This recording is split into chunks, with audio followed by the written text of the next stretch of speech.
rich rules over the poor, and the borrower is servant to the lender. You know, everybody likes money. Anybody here? Everybody likes money, right? And so some people have a lot and some people have a little. And sometimes you have a little because you're dumb with money. And sometimes you have a lot because you're smart with money.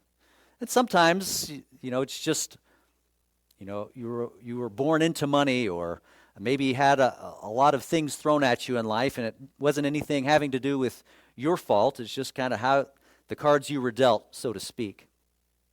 But regardless of the reasons why somebody is rich or poor, there are certain ways that the world works because of that. And so here's how the world tends to work. Those who have money tend to rule over those who have less money. Those who have less money tend to be the servants of those who have more. And that makes sense, doesn't it? If you are poor, what do you want more of? Well, I want some more money. I want to build wealth. And who's the one that has it? Well, the rich. And so if I serve them, then they'll give me some money. And that's actually a great setup, isn't it? You know, we have things like Marxism, communism, that tries to make everything really fair. We're just going to make everybody totally equal. And so everybody's going to work the same job, and people aren't going to necessarily serve one another. You're just going to, and does that work? I mean, it's been tried so many times, and still to this day, people, well, communism has never been tried the right way. If we just did it the right way, then it would work. And I don't know how many centuries of trying in different ways before people realize that this doesn't work. But most people start out their lives poor, right? You think of poor college students, or, you know, a young married couple are trying to scrape by. And so I tell young people, I said, the best way to make money is to find somebody with lots of it and find a way to help them out, whether it's be employed by them or start a business where you serve them in some way. The other thing here that is brought up is about borrowing and lending. And it says this again, and the borrower is servant to the lender. And so if you need to borrow money, if you need money for some reason, whether it's to buy a car or a house, are you going to borrow from a poor man? No, he doesn't have any to give you. You're going to find somebody who's got a lot of money, whether it's an individual or a business, right, like a bank.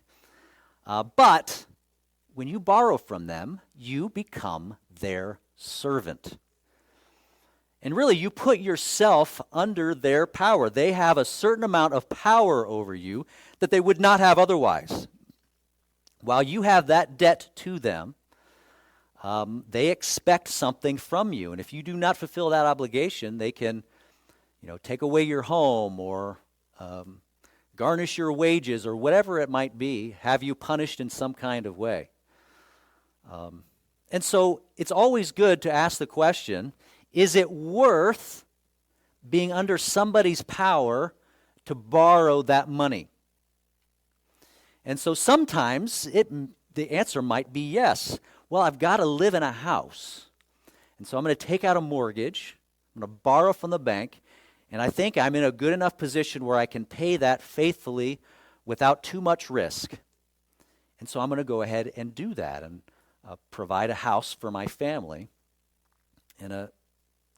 through wisdom in a wise way. Or maybe it's a car. You know, it's hard to get a job today without a vehicle. You know, most people today cannot walk to, you know, unless you live in the big city or something like that, you can't walk to work, you got to drive. And so you either need to find somebody who will drive you or have your own vehicle. Some people, you might not have the money, but hey, I'm going to make this investment and take this risk. There's always risk with borrowing. But am I going to buy the latest Tesla? That would be a really cool car to get to work. But is that the best, wisest way to just get some wheels to get you to work? Maybe not. And so use wisdom, because there's always a risk when you borrow money. And then, of course, being the one who is lending is always the better proposition. If you have a choice of being the borrower or the lender, you want to be the lender. Being the one with the money, you have the leverage, you've got more control, more power in business and in life.